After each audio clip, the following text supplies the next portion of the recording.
गंवार सास। ममता ने अपने बेटे को पढ़ा लिखा कर बड़ा आदमी बनाया। अब वो शहर में अपने परिवार के साथ रहता है। एक दिन ममता का बेटा रोहन अपनी पत्नी आलिया से कहता है, अरे आलिया, सुनो, माँ अब से गांव में नहीं रहेगी। वो हमारे साथ यहीं रहेंगी शहर में।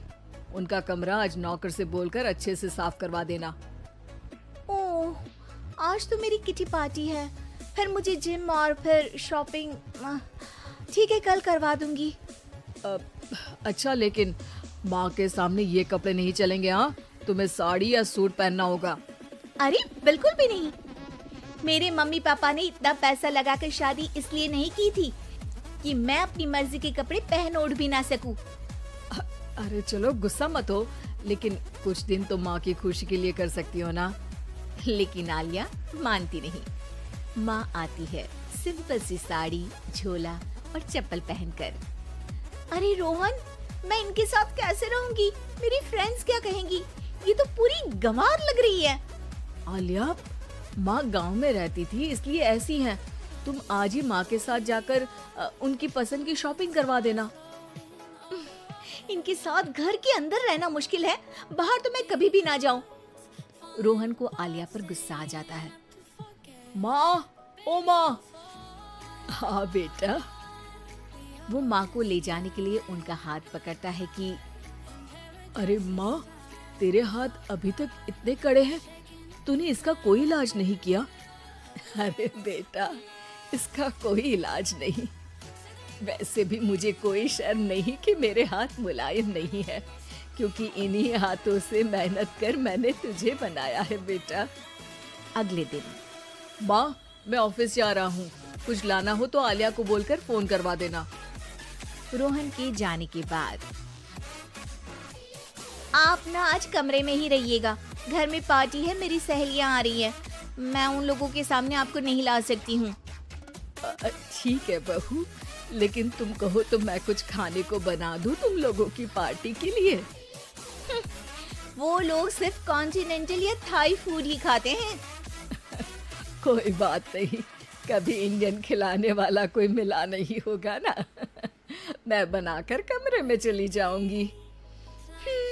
जैसे आपकी मर्जी। आलिया के घर उसकी दोस्त आती हैं, पार्टी होती है। अरे वाह आलिया, ये क्या है खाने में? बड़ा ही स्वादिष्ट है यार, इसकी रेसिपी मुझे चाहिए। हाँ, और ये दाल, ओ माय गॉड, मैंने तो किसी 5 स्टार में भी ऐसी दाल नहीं खाई है यार। तू कुक को यहाँ बुलाना। अब आलिया घबरा जाती है। हाँ हाँ, क्यों नहीं? माँ जी, जरा बाहर आइए। आलिया की सास सिंपल सी साड़ी और गांव के अंदाज में आती है। अरे बहू, क्या हुआ? खाना पसंद नहीं आया क्या? बहू? अरे ये गांव से दिखने वाली औरत तुम्हें बहू क्यों बोल रही है? कौन है ये? वो हमारी नई नौकरानी है। सास बहू की बात सुनकर बहुत दुखी हो जाती है। वो सर झुकाकर जा ही रही होती है कि एक सहेली बोल पड़ती है। अरे कहाँ जा रही हैं माँ जी? वो उठकर उनके पैर छूती है। जीती रहो बेटा। क्या है ना, आपकी शक्ल बिल्कुल मेरी माँ जैसी है। पता है आलिया, मैं शहर पढ़ने आई और फिर शहरी हो गई, लेकिन मेरे माँ पापा तो आज भी गांव में रहते हैं, बिल्कुल इनके जैसे ही हैं। अब यहाँ बैठिए ना आंटी, आप सच में बड़ी खूबसूरत है और आपके हाथ का खाना तो लाजवाब है। काश ये मेरी सास होती। सभी सहेलियां सास को घेर कर बैठ जाती हैं और उनसे खाने की रेसिपी पूछ रही होती है कि तभी घर की बेल बजती है और रोहन आता है।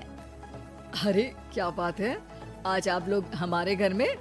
और ये लोग तो मुझे आलिया से ज्यादा माँ की सहेलियां लग रही हैं। क्या ये आपकी माँ है? लेकिन आलिया ने तो कहा कि ये उनकी नौकरानी है और इन्होंने भी नहीं बताया। वो नहीं बताएंगी, क्योंकि उनके लिए बच्चों की इज्जत और उनकी खुशी सबसे पहले है। मुझे माफ कर दो, मुझे इन्हें तुम लोगों से मिलवाने में शर्म आ रही थी। कि तुम लोग क्या कहती। अरे अब तो हमें शर्म आ रही है कि तुम हम लोगों की सहेली हो। हाँ, जो माँ जैसी सास को नौकरानी बोले वो हमारी सहेली नहीं हो सकती। ये बोलकर सभी वहाँ से जाने लगती है कि सास बोलती है, आलिया की तरफ से मैं तुम लोगों से माफी मांगती हूँ। उसने जो कहा उसके लिए मैं उसे माफ करती हूँ। अब तुम लोग भी उसे माफ कर दो, क्योंकि अगर तुम लोगों ने उससे दोस्ती तोड़ी तो फिर मेरे हाथ का खाना कैसे खाओगी? नहीं नहीं आंटी, जरूर आएंगे, लेकिन अब आलिया की नहीं बल्कि आपकी सहेली बनकर।